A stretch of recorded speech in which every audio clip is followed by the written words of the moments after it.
नमस्ते सभी छात्र छात्राओं, सभी प्रिय छात्र छात्राओं का सचदेवा बायोलॉजी क्लासेस में बहुत बहुत हार्दिक स्वागत, वंदन, अभिनंदन। जैसा कि प्रिय छात्रों, कल पढ़ रहे थे लघु बीजाणु जनन की क्रिया। आज हम पढ़ेंगे लघु बीजाणु जनन की क्रिया के बाद।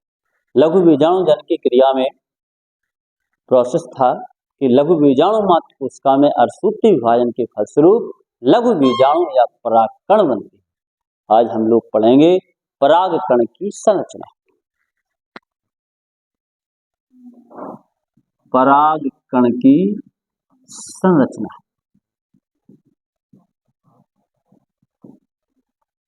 परागकण को लघु बीजाणु भी कहते हैं। क्या बोलते हैं? लघु बीजाणु।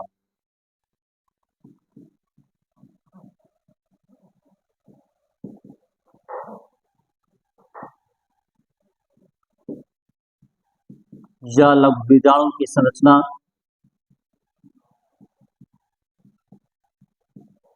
स्ट्रक्चर ऑफ माइक्रोस्पोर,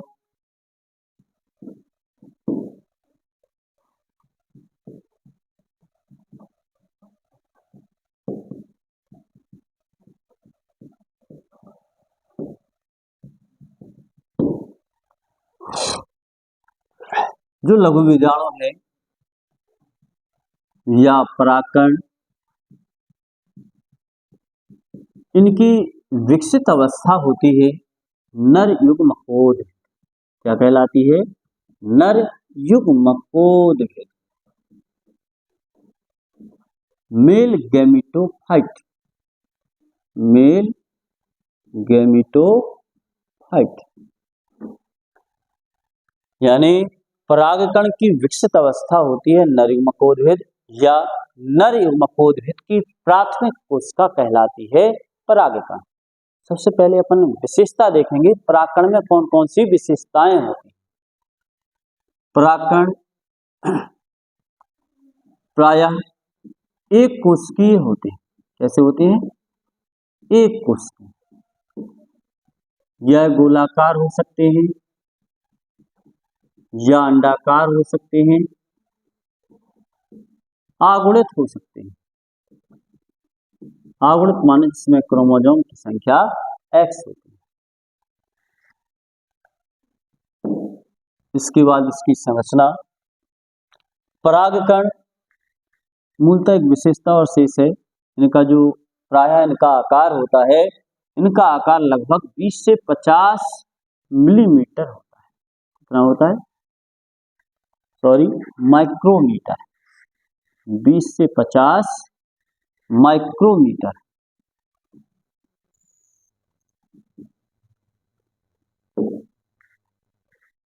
परागकण या लघु बीजाणु की संरचना को देखने पर यह चारों ओर से दोहरी भित्ति से मिलकर बना होता है। कितनी भित्ति? दो भित्तियों से मिलकर बना होता है। एक बाहरी भित्ति बाह्यचोल कहलाती है या एक्जाइम बोलते हैं इसे। एक भीतरी भित्ति इसे अंतःचोल कहते हैं या इंटाइन कहलाती है। बाहरी भित्ति एक्जाइम, भीतरी भित्ति इंटाइन। जो बाहरी भित्ति है, बाहरी भित्ति मोटी दृढ़ होती है। कैसी होती है? मोटी तथा दृढ़। और भीतरी भित्ति इंटाइन पतली होती है। ये अंदर संरचना है। आंतरिक भित्ति नीले रंग की दिख रही है। आंतरिक भित्ति।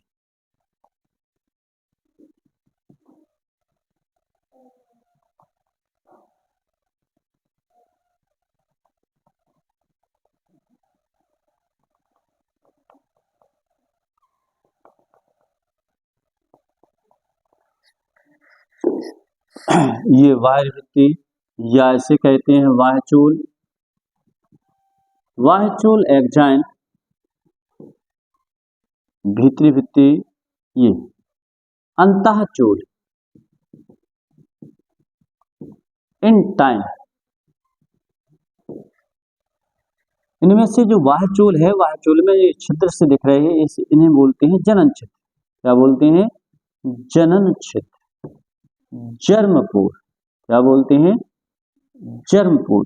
इनकी भी विशेषता है, सभी परागकणों में जनन छिद्रों की संख्या निश्चित नहीं होती है। जो एक बीजपत्री पौधे होते हैं, एक बीजपत्री पौधों के परागकणों में एक जनन छिद्र और द्विबीजपत्री पौधों के परागकणों में 3 जनन छिद्र होते हैं। इन भित्तियों के अंदर जो परिपक्व परागकण है, परिपक्व परागकण में एक छोटा केंद्रक,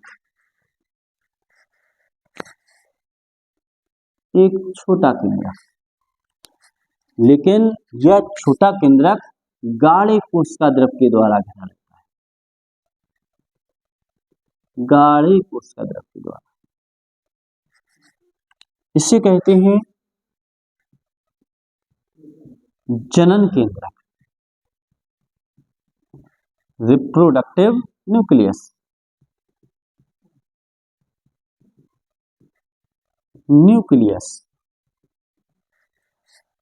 इसके अतिरिक्त इसके कोशिका द्रव में एक बड़ा केंद्रक होता है। यह बड़ा केंद्रक पतले कोशिका द्रव के द्वारा घिरा होता है। पतले कोशिका द्रव के द्वारा, इसे कहते हैं कायक या वर्धी केंद्रक, वेजिटेटिव न्यूक्लियस।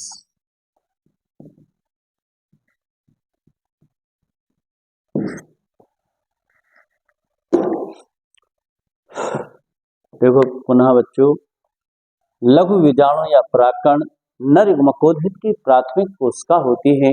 यह प्रायः एक कोश के गोलाकार या अंडाकार होते हैं। यह आगुणित तथा इनका आमाप या साइज लगभग 20 से 50 माइक्रोमीटर। इसकी संरचना को देखने पर यह चारों ओर से 2 भित्तियों से मिलकर बना होता है। इनमें से बाहरी भित्ति एक्जाइन। इस भित्ति की विशेषता है, यह मोटी, दृढ़ यह बनी होती है स्पोरोपोलेन पदार्थ। इस भित्ति का निर्माण होता है, इस भित्ति में पाया जाता है स्पोरोपोलेन पदार्थ। इस पदार्थ के कारण, इस कार्बनिक पदार्थ के कारण परागकण की सुरक्षा होती है। इसके अतिरिक्त जो भीतरी भित्ति इंटाइन होती है, यह भित्ति पतली होती है तथा सेलुलोज व पेक्टिन पदार्थ की बनी, सेलुलोज और पेक्टिन पदार्थ की बनी होती है। लघु बीजाणु या परागकण नर युग्मकोद्भिद की प्राथमिक कोशिका होती है। यह प्राय एक कोश की गोलाकार या अंडाकार संरचनाएं हैं। यह प्रायः आगुणित होती है। कैसे होते हैं? प्रायः आगुणित होते हैं। इनकी आमाप लगभग 20 से 50 माइक्रोमीटर होता है। इसकी संरचना को देखने पर यह चारों ओर से 2 भित्तियों से मिलकर बना होता है। इनमें से बाह्य भित्ति वाह्यचूल एक्जाइन और भीतरी भित्ति अंतःचूल या इंटाइन कहलाती है। दोनों भित्तियों में से एक्जाइन भित्ति स्पोरोपोलेन पदार्थ की बनी होती है। इसके कारण परागकणों की सुरक्षा होती है, जबकि अंतःचूल सेलुलोज और पेक्टिन की बनी होती है। दोनों भित्तियों में से वाह्यचूल एक्जाइन में सूक्ष्म छिद्र पाए जाते हैं, जिन्हें जनन छिद्र कहते हैं। यह छिद्र एक बीजपत्री पौधों के परागकणों में 1, जबकि द्विबीजपत्री पौधों के परागकण में 3 होते हैं। इसके अतिरिक्त इस भित्तियों के अंदर कोशिका द्रव तथा कोशिका द्रव में 2 केंद्रक या 2 कोशिकाएं, एक बड़ा केंद्रक जो पतले कोशिका द्रव के द्वारा घिरा होता है, जिसे कायक या वर्धी केंद्रक कहते हैं। जबकि दूसरा केंद्रक छोटा जो गाढ़े कोशिका द्रव के द्वारा घिरा होता है, जिसे जनन केंद्रक है। एक बार पुनः परागकण की संरचना को देखने पर परागकण स्वयं चारों ओर से दो भित्तियों से, इनमें से बाहरी भित्ति एक्जाइन और भीतरी भित्ति इंटाइन कहलाती है। दोनों भित्तियों में से बाह्य भित्ति स्पोरोपोलेनल पदार्थ की बनी होती है। इस स्पोरोपोलेनल पदार्थ के कारण परागकणों की सुरक्षा होती है, जबकि अंतःभित्ति या अंतःचूल पतली तथा सेल्यूलोज और पेक्टिन पदार्थ की बनी होती है। इन दोनों भित्तियों में से बाह्य चूल में सूक्ष्म छिद्र पाए जाते हैं, जनन छिद्र कहलाते हैं। इसी जनन छिद्र से पराग नलिका बाहर निकलती है। इसके अतिरिक्त भित्तियों के अंदर कोशिका द्रव में, ये भरा है कोशिका द्रव, कोशिका द्रव में साइटोप्लाज्म, कोशिका द्रव में एक बड़ा केंद्रक या बड़ी कोशिका वर्धी एकाएक, जबकि दूसरा केंद्रक छोटा केंद्रक जनन केंद्रक जो चारों ओर से गाढ़े कोशिका द्रव के द्वारा घिरा होता है। इसके अतिरिक्त रिक्तका आदि सभी कोशिका के अंग पाए जाते हैं। एक बार पुनः समझ लें, परागकण या लघु बीजाणु की संरचना को देखने पर यह स्वयं चारों ओर से दो भित्तियों से मिलकर बना होता है। इन दोनों भित्तियों में से बाहरी भित्ति बाह्यचूल एक्जाइन जो दृढ़, मोटी तथा स्पोरोपोलेनल पदार्थ की बनी होती है। इस पदार्थ के कारण इस परागकण की बाहरी पदार्थों से सुरक्षा होती है, जबकि भीतरी भित्ति अंतःचूल इंटाइन कहलाती है जो सेल्यूलोज और पेक्टिन पदार्थ की बनी होती है तथा यह पतली होती है। इन भित्तियों में से बाहरी भित्ति एक्जाइन में सूक्ष्म छिद्र पाए जाते हैं, जिसे जनन छिद्र या जननपोर कहते हैं। इसी जनन छिद्र से पराग नलिका का विकास होता है। इसके अतिरिक्त इसके कोशिका द्रव में दो केंद्रक, एक बड़ा एक छोटा, बड़ा केंद्रक वर्धी जो पतले कोशिका द्रव के द्वारा घिरा होता है, जबकि दूसरा केंद्रक छोटा जो गाढ़े कोशिका द्रव के द्वारा घिरा रहता है। अर्थात इसके कोशिका द्रव में वर्धी केंद्रक, जनन केंद्रक, रिक्तका आदि सभी कोशिका के अंग पाए जाते हैं। इसके बाद हम पढ़ेंगे नर युग्मकोद्भिद का विकास, डेवलपमेंट ऑफ मेल गैमेटोफाइट। देखिएगा बेटा, जब लघु बीजाणु जनन की क्रिया संपन्न हो जाती है तो लघु बीजाणु जनन की क्रिया के बाद परागकण या लघु बीजाणु बनते हैं।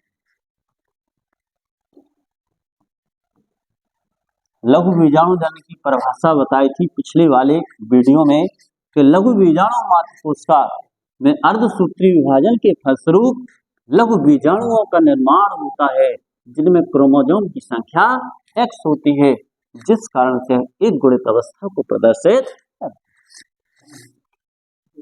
नर युग्मकोद्भिद का विकास, नर युग्मकोद्भिद का विकास, development of male gametophyte, very most है बेटा, अच्छी तरह से देखना, सुनना, समझ में ना आए तो बताने का प्रयास करेंगे। नर युग्मकोद्भिद का विकास, जब पहले हम रेखा चित्र के माध्यम से आपको बताएंगे, इसके बाद चित्र बनाकर समझाएंगे। जब लघु बीजाणु जनन माइक्रोस्पोरोजेनेसिस की क्रिया होती है, तो लघु बीजाणु जनन की क्रिया के बाद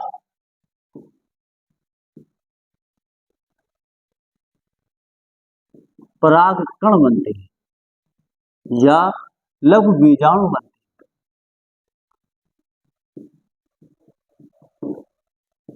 इनमें क्रोमोसोम की संख्या X होती है, जिस कारण से एक गुणित अवस्था को प्रदर्शित करते हैं।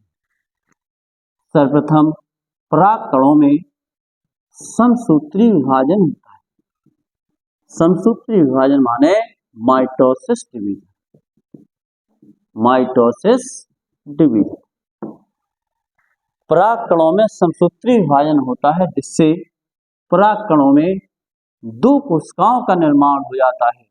इनमें से एक कोशिका बड़ी, तो एक कोशिका छोटी, एक कोशिका बड़ी, एक कोशिका छोटी। इनमें से बड़ी कोशिका वर्धी या कायिक कोशिका, वर्धी या कायिक कोशिका, जबकि दूसरी कोशिका जनन कोशिका कहलाती है। यानी पराग कणों में समसूत्री विभाजन के फलस्वरूप दो कोशिकाओं का निर्माण हो जाता है, अर्थात परागकण द्विकोशिकीय हो जाता है। तत्पश्चात परागण की क्रिया, कौन सी क्रिया होती है? परागण की क्रिया होती है। परागण की क्रिया के बाद अंकुरण की क्रिया में, कौन सी क्रिया में? अंकुरण। परागण की क्रिया के बाद अंकुरण की क्रिया में जब परागकण, ये मादा जन्नांग, ये मादा जन्नांग, मादा जन्नांग में ये वर्तिकाग्र, कौन सा भाग? वर्तिका, ये वर्तिका। परागण की क्रिया में जब परागकण द्विकोशिकीय अवस्था में आ जाता है, तब परागण की क्रिया संपन्न होती है। परागण की क्रिया के बाद परागकण का अंकुरण हो जाने के बाद, अर्थात जब परागण की क्रिया संपन्न हो जाती है तो परागकणों का अंकुरण, परागकणों के अंकुरण की क्रिया में परागकण वर्तिकाग्र पर पहुंचकर परागनलिका का निर्माण करते हैं। अर्थात ध्यान से समझना बेटा, ये प्रोसेस यहां ले आते, ये परागकण, ये क्या है? परागकण। कितनी कोशिकाएं? दो, एक बड़ी एक छोटी। इनमें से बड़ी कोशिका है वर्धी या कायिक, दूसरी कोशिका है जनन, जनन कोशिका। इनमें से जो दोनों कोशिकाओं में से जो वर्धी कोशिका है, ये करती है परागनलिका का विकास। इसका कार्य है परागनलिका का विकास करना। जो जनन कोशिका है, इसका कार्य है परागनलिका में दो नर केंद्रकों का निर्माण, दो नर केंद्रकों का निर्माण करना। यानी जब परागण की क्रिया हो जाती है, परागण की क्रिया का अर्थ होता है पराग कणों का वर्तिकाग्र पर पहुंचना, परागण की क्रिया कहलाती है। परागण की क्रिया के बाद अंकुरण की क्रिया, यानी जब परागण की क्रिया संपन्न हो जाती है तो परागण की क्रिया के बाद अंकुरण की क्रिया में सर्वप्रथम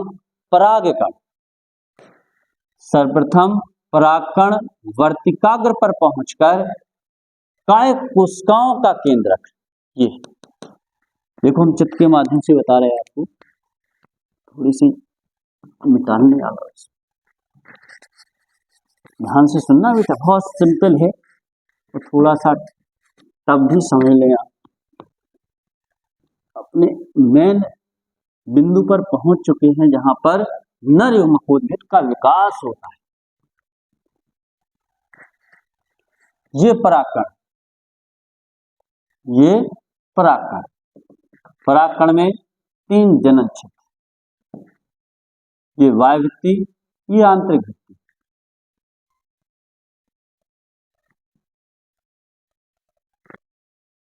ये जनन छिद्र, जर्मपोर, जर्मपोर, ये बाह्य भित्ति एक्जाइन और ये भीति भित्ति इंटाइन।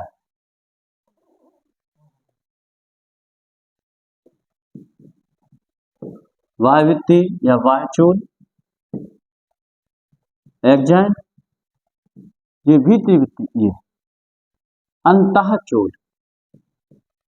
अंतःचोल। Mature in time. जब लघु बीजाणु जनन की क्रिया होती है तो लघु बीजाणु जनन की क्रिया के बाद परागण का निर्माण होता है, परागकण का निर्माण होता है और परागकण में समसूत्री विभाजन होता है जिससे दो कोशिकाओं का निर्माण होता है। कितनी कोशिकाओं का? दो, एक बड़ी एक छोटी। इनमें से बड़ी कोशिका वर्ध या कायक कोशिका और छोटी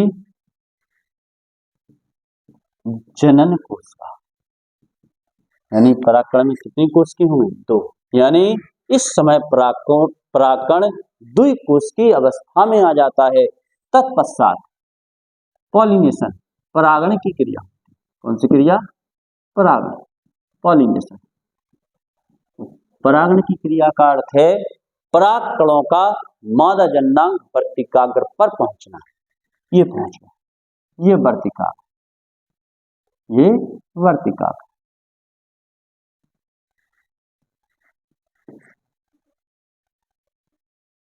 वर्तिकाग्र, स्टिग्मा, ये स्टाइल यानी वर्तिका, ये अंडाशय भाग, अंडाशय में बीजाणु,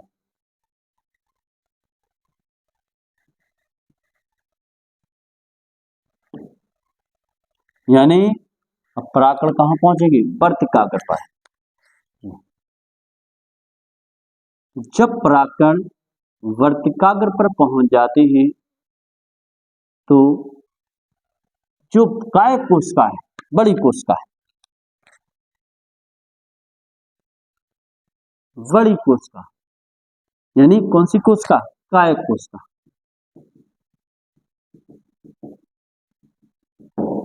कायक कोशिका की भित्ति जनन छिद्र से होकर पराग नलिका का रूप ले लेती है।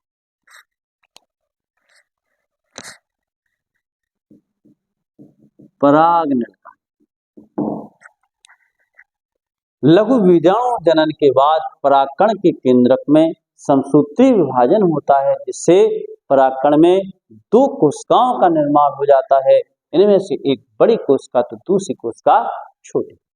इनमें से बड़ी कोशिका वर्धी या कायक कोशिका जबकि छोटी कोशिका जनन कोशिका कहलाती है। दोनों जब परागकण में दो कोशिकाओं का निर्माण हो जाता है तो परागकण द्विकोशिकीय अवस्था में पहुंच जाता है। तब तत्पश्चात परागण की क्रिया संपन्न होती है। इन परागकणों का मादा जननांग वर्तिकाग्र पर पहुंचकर कायक कोशिका की भित्ति जनन छिद्र से निकलकर पराग नलिका के रूप में बाहर आ जाती है और यह पराग नलिका वर्तिका से होकर, यह पराग नलिका कहां पर? वर्तिकाग्र से होती हुई बीजांड तक पहुंचती है। कहां पहुंचती है? बीजांड तक।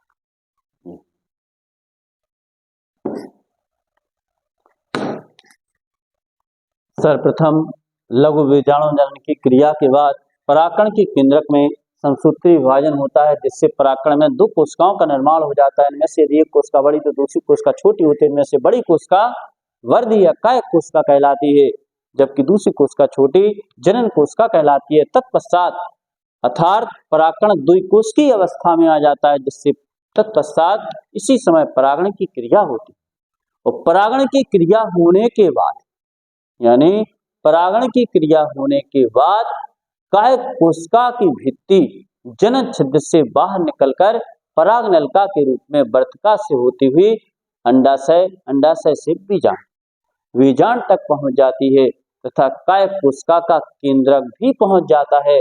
तत्पश्चात कायक कोशिका का केंद्रक नष्ट हो जाता है।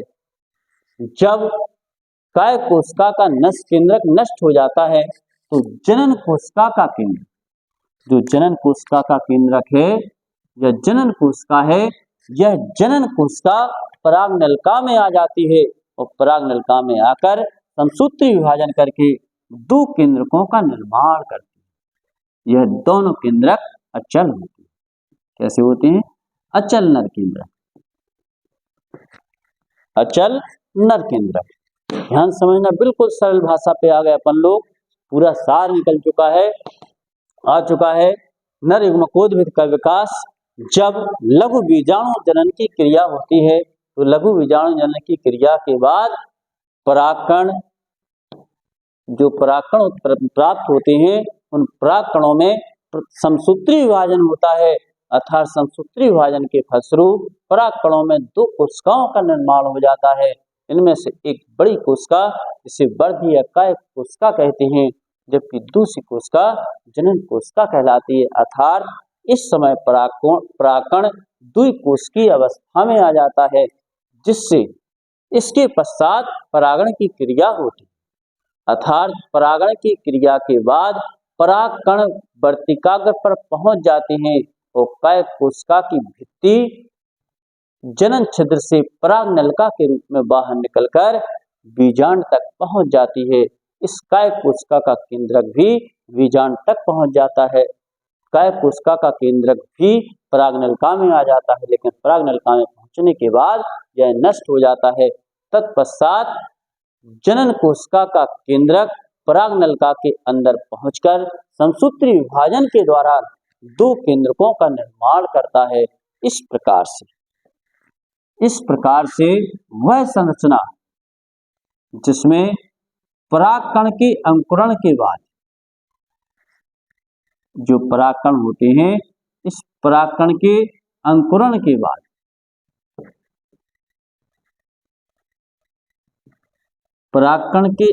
के बाद परागनलिका में दो नर केंद्रक उपस्थित होते हैं, तब इसे हम नर युग्मकोद्भिद कहते हैं। क्या बोलते हैं? नर युग्मकोद्भिद कहते हैं। अब अपन चलेंगे चित्र के माध्यम से, इसको समझेंगे अच्छी तरह से, विस्तार से। प्रोसेस यही है, अपन चित्र के माध्यम से इसको देखेंगे। अब आपको बिल्कुल सरल भाषा में हम ले जाएंगे, जिससे अच्छी तरह से आपको समझ में क्लियर हो जाएगा। आप देख रहे हैं सचदेवा बायोलॉजी क्लासेस में परागकण के अंकुरण की क्रिया।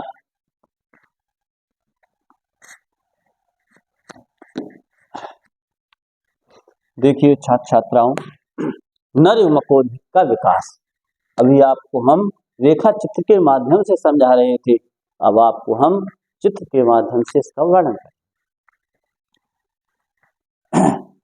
जब परागकणों का निर्माण हो जाता है तो परागकण यानी लघु बीजाणु जनन के बाद निर्माण होता है परागकणों का। किसका? परागकणों का। अब बनाएंगे अपन परागकण की संरचना। ये परागकण, परागकण में ये आंतरिक भित्ति, ये है परागकणों की बाह्य भित्ति, सॉरी आंतरिक नहीं, बाह्य भित्ति। बाह्य भित्ति कहलाती है एक्जाइन। एक्स माने एक्जाइन, एक्जाइन माने बाहरी। एक्स लिखते हैं, जहां आर्मी वाले रिटायर्ड हो जाते हैं तो वो लिखते हैं अधिकांशतः एक्स आर्मी। इसी प्रकार से बाहरी भित्ति को बोलते हैं एक्जाइन। ये एक्जाइन। जो भीतरी भित्ति है वो कहलाती है इंटाइन। क्या कहलाती है? इंटाइन।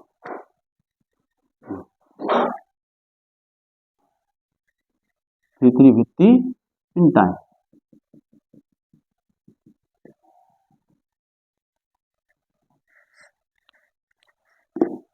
एक्जाइन बाह्य चोल, बाह्य चोल। भीतरी भित्ति इंटाइन, अंतः चोल, अंतः चोल। ये जनन छिद्र जर्मपोर, जर्मपोर। लघु बीजाणु जनन के बाद परागकण प्राप्त होते हैं। परागकण में सर्वप्रथम समसूत्री विभाजन होता है। कौन सा विभाजन होता है? पराग कणों में समसूत्री विभाजन, माइटोसिस डिवीजन। समसूत्री विभाजन, माइटोसिस डिवीजन। समसूत्री विभाजन होता है। समसूत्री विभाजन के फलस्वरूप पराग कणों में दो कोशिकाओं का निर्माण होता है, एक बड़ी एक छोटी। एक बड़ी कोशिका एक छोटी कोशिका, ये इसका कोशिका द्रव्य। इनमें से जो बड़ी कोशिका है, बड़ी कोशिका क्या करती है?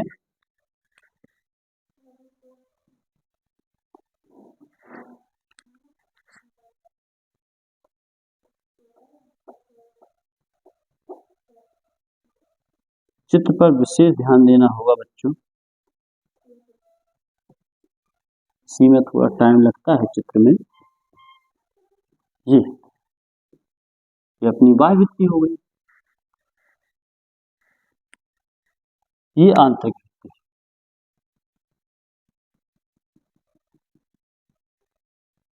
ये आंतरिक भित्ति।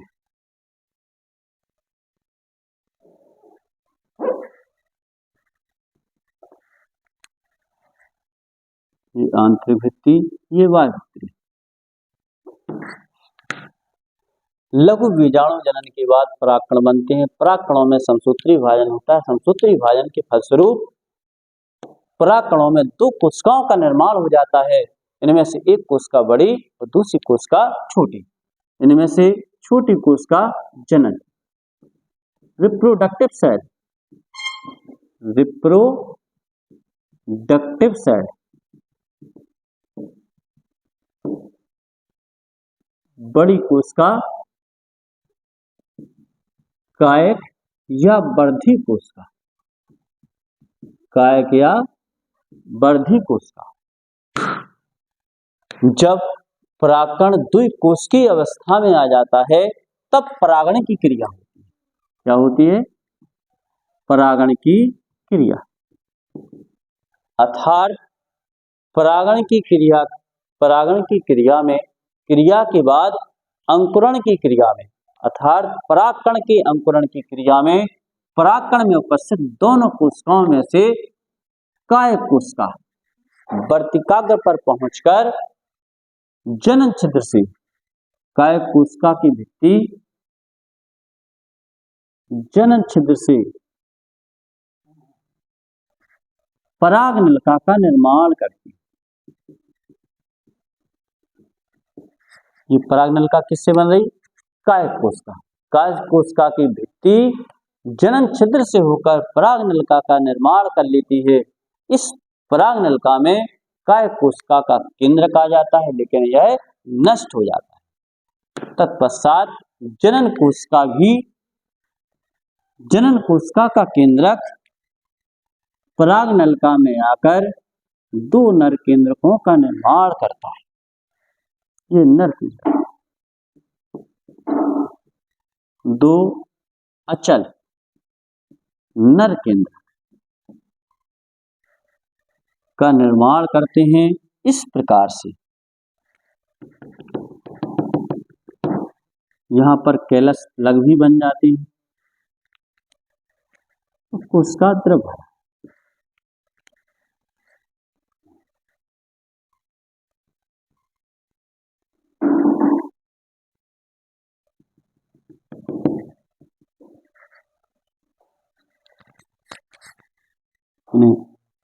अलग चित्र सुनो।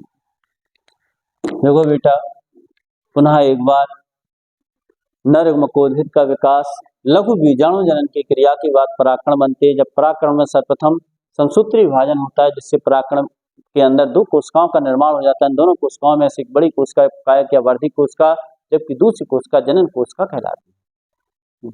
तत्पश्चात अब परागकण द्विकोशिकीय अवस्था में आ जाता है, तब परागण की क्रिया होती है। परागण की क्रिया के बाद परागकण मादा जन्नांग के वर्तिकाग्र पर पहुंचकर अंकुरण की इस क्रिया में कायक कोशिका की भित्ति जनन छिद्र से होकर पराग नलिका या पॉलन ट्यूब का रूप ले लेती है तथा इसी कायक कोशिका में इसका केंद्रक आ जाता है, लेकिन यह नष्ट हो जाता है। जबकि जनन कोशिका का केंद्रक पराग नलिका में समसूत्री विभाजन करके दो नर केंद्रकों का निर्माण कर लेता है। इस प्रकार से वह प्रक्रिया जिस प्रक्रिया में परागकण के अंकुरण के फलस्वरूप बनी पराग नलिका में दो नर केंद्रक होते हैं, इसे हम नर युग्मकोद्भिद कहते हैं। देखो बेटा, लघु बीजाणु जनन के बाद बनते हैं परागकण और परागकण में होता है समसूत्री विभाजन और समसूत्री विभाजन के बाद परागकण में बनती हैं दो कोशिकाएं, एक बड़ी एक छोटी। बड़ी कोशिका क्या करती है, जनन छिद्र से होकर, यानी बड़ी कोशिका की जो भित्ति है वह जनन छिद्र से होकर पराग नलिका का निर्माण करती है तथा इसी में इस कोशिका का केंद्रक पहुंच जाता है, लेकिन यह नष्ट हो जाता है। तत्पश्चात जो जनन कोशिका है, जनन कोशिका का केंद्रक पराग नलिका में पहुंचकर समसूत्री विभाजन द्वारा दो अचल नर केंद्रक बनाता है। इस प्रकार से वह विशिष्ट संरचना जिस संरचना में परागकण के अंकुरण से बनी परागकण के अंकुरण से बनी पराग नलिका में दो नर केंद्रक पाए जाते हैं, नर युग्मकोद्भिद कहलाता है। आज के लिए बस इतना ही। प्रिय छात्र छात्राओं, आपका बहुत बहुत आभार। आपने बहुत समय दिया, बहुत बहुत धन्यवाद। इसके बाद कल पुनः मिलेंगे तो कल पढ़ेंगे हम मादा जनना तथा मादा युग्मकोद्भिद का विकास। सभी को आज के पावन पर्व की भी बहुत बहुत परिवार सहित शुभकामनाएं। Good night.